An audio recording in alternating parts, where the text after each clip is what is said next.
यानी चुनाव नहीं लड़ेंगे पवन सिंह। सच्चाई बात है भाई। आपको बयानबाजी आप देखे होंगे, आपको बयान के डे वन से हम कह रहे थे कि भाई ये व्यक्ति कहीं ना कहीं बीजेपी के एजेंट हैं, जी। जो कि अब साबित भी हो गया। बस इतना यानी ही। कन्फर्म कह सकते हैं कि पवन सिंह अब चुनाव नहीं लड़ेंगे। ये सच्चाई है।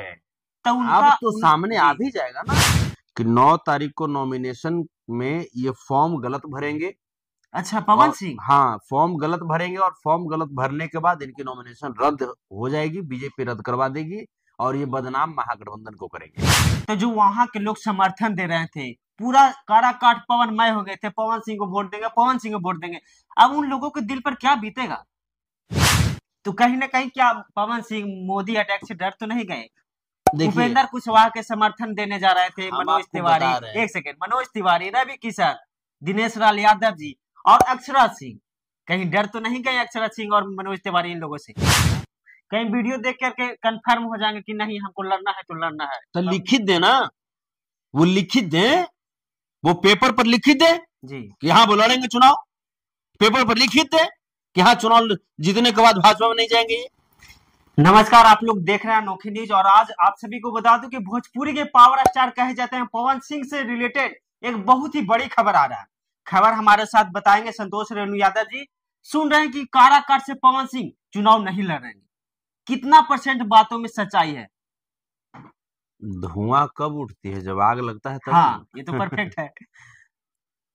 तो जब धुआं उठी है तो आप समझिए कि अंदर अंदर कुछ न कुछ तो आग लगी है। हाँ। ये तो हम लोग बहुत पहले से जान रहे थे कि ये व्यक्ति चुनाव लड़ने के लिए नहीं, सिर्फ और सिर्फ काराकाट के सम्मानित मतदाताओं को अपमानित करने के लिए आए हैं, गुमराह करने के लिए आए हैं। हम लोग बहुत पहले से जान रहे थे। हम तो पहले से जानते थे कि ये ऐसे व्यक्ति चुनाव लड़ने वाले थोड़े होते हैं। यानी चुनाव नहीं लड़ेंगे पवन सिंह। सच्चाई बात है भाई। आपको बयानबाजी आप देखे होंगे, आपको बयानबाजी से लगता है कि चुनाव लड़ने वाला बयान होता है? बयानबाजी से आपको लग रहा था? हम तो फर्स्ट डे से ही कह रहे थे, हम तो फर्स्ट डे से ही कह रहे थे, डे वन से हम कह रहे थे कि भाई ये व्यक्ति कहीं ना कहीं बीजेपी के एजेंट हैं, जो कि अब साबित भी हो गया। ये बीजेपी के एजेंट थे और सिर्फ उपेंद्र कुशवाहा जी से जातीय दुश्मनी थी इनकी, जिसके वजह से ये वहां पे काराकाट में चुनाव के लिए आए थे। बस। अच्छा। हाँ हाँ, बस इतना ही। कन्फर्म कह सकते हैं कि पवन सिंह अब चुनाव नहीं लड़ेंगे। ये सच्चाई है। तो अब तो सामने आ भी जाएगा ना जी। अब तो कितना दिन बाकी है? 9 तारीख को शायद इनका नॉमिनेशन सुनने हाँ, में आया है। सुनने में आ रहा है 9 तारीख को। और जो 9 तारीख को नॉमिनेशन होगा, यहाँ पे बीजेपी से इनकी यही डील है कि 9 तारीख को नॉमिनेशन में ये फॉर्म गलत भरेंगे। अच्छा, पवन सिंह। हाँ, फॉर्म गलत भरेंगे और फॉर्म गलत भरने के बाद इनकी नॉमिनेशन रद्द हो जाएगी, बीजेपी रद्द करवा देगी और ये बदनाम महागठबंधन को करेंगे। बस। ये क्या बोल रहे हैं? ऑडियंस सुनेंगे तो उनका दिमाग हिल जाएगा। काराकाट तो के सच्चाई है, ये सच्चाई है, ये सच्चाई है। तो जो सच्चाई है वो तो आपको एक्सेप्ट करना ही पड़ेगा ना। पवन सिंह कहते हैं कि हम पावर स्टार हैं, एक बार ठान लेते हैं तो पीछे हटते नहीं है। तो काहे आसनसोल से काला पीछे हट गए थे? इनका तो फितरत है पीछे हटे। और एक और बड़ी बात, उनके माता जी कहते हैं कि अब हम बेटे को काराकाट की जनता के लिए सौंप दिए हैं, वहां के भलाई करेंगे। तो बेटा के अंदर गट्स रहेगा तब ना। माता जी का तो सम्मान है, हर माँ चाहती है कि उनका बेटा फाइटर निकले। हाँ।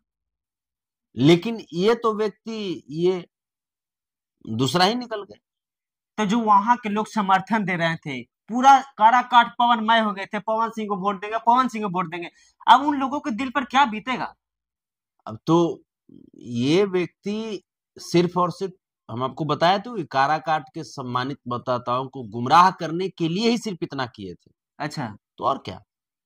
काराकाट के सम्मानित मतदाताओं को सिर्फ और सिर्फ पवन सिंह जी गुमराह कर रहे थे और ये बहुत गलत बात है। हाँ, ये तो गलत बात है। जब आपको राज्यसभा ही जाना था तो फिर आप पहले क्यों नहीं आप जैसे आप तय किए थे? वहां के कितने लोग ऐसे थे जो जाति पाति से हट करके भी लोग जो आपको ये कर रहे थे, हाँ, सपोर्ट कर रहे थे। आप बताइए आज उनके दिल पे क्या बीत रहा होगा जी। या जब होगा इस तरह की घटना तो क्या बीतेगी? आप तो राज्यसभा चले जाएंगे, आपका तो बात हो गया बीजेपी से राज्यसभा जाने का। बीजेपी से बात भी हो गया। इनका पवन सिंह जी का बीजेपी से बात हो गया राज्यसभा जाने का, ये राज्यसभा जा रहे हैं। और राज्यसभा पवन सिंह जी जाने के बाद सिर्फ मैटर इतना ही नहीं है, अच्छा खासा गांधी बाबा अच्छा, का भी आदान प्रदान हुआ है। यानी अंदर अंदर मामला फिट हो गया। हाँ तो कहीं ना कहीं क्या पवन सिंह मोदी अटैक से डर तो नहीं गए? देखिए, उपेंद्र कुशवाहा के समर्थन देने जा रहे थे, हम मनोज आपको तिवारी, बता रहे हैं। एक सेकेंड, मनोज तिवारी, रवि किशन, दिनेश लाल यादव जी और अक्षराज सिंह, कहीं डर तो नहीं गए अक्षराज सिंह और मनोज तिवारी इन लोगों से? मैं आपको बता रहा हूं, ये देश के अंदर नरेंद्र मोदी जी के काले कारनामों के खिलाफ, एनडीए के गलत सत्ता नीति के खिलाफ, विचारहीन राजनीति के खिलाफ जो एक आग भड़की है जी, देशवासियों के अंदर, उस आग से डर गए। देशवासियों की भावनाओं को जो बीजेपी ने कुचलने का काम किया, चाहे वो नौजवान हो, किसान हो, मजदूर हो, महिला हो, खिलाड़ी हो, डॉक्टर हो, कोई भी लोग हो, उनकी भावनाओं को जो बीजेपी ने कुचलने का प्रयास किया, देश की अर्थव्यवस्था नीचे चली गई, महंगाई चरम सीमा पर चली गई। अब देखिए ना, महंगाई पूरी दुनिया में सबसे ज्यादा महंगाई भारत में है। शिक्षा पर 28% टैक्स लगता है, जीएसटी लगता है यहाँ पे जी, स्वास्थ्य के उपकरण पे जीएसटी लगता है। क्या कहिएगा, ये तमाम जो बातें हैं, जो लूट खसूट जो हो रहा है गरीब गुरुओं के साथ भाजपा कर रही है, उसके खिलाफ जो लोगों की जो गुस्सा है जी, उस गुस्सा से पवन सिंह जी डर गए। क्योंकि ये भी हमें से पवन सिंह जी को आप देखिएगा तो बोलते हैं कि देश विकास कर रहा है, देश विकास कर रहा है। कहां देश विकास कर रहा है? अरे आप विकास कर रहे हैं, आपके फंड में बीजेपी वाला पैसा डाल देता है, आपको राज्यसभा बीजेपी भेज रहा है। इसका मतलब क्या देश की जनता को फायदा हो रहा है? आप तो कारा काट के लोगों को आप बदनाम कर दिए। कारा काट के लोग जी, हाँ बिल्कुल, जो आपके साथ घूम रहे होंगे, आज बेचारा उनकी क्या स्थिति होगी? आप तो पैसा लेकर के आप राज्यसभा चले जाइएगा, कारा काट के लोग क्या करेंगे?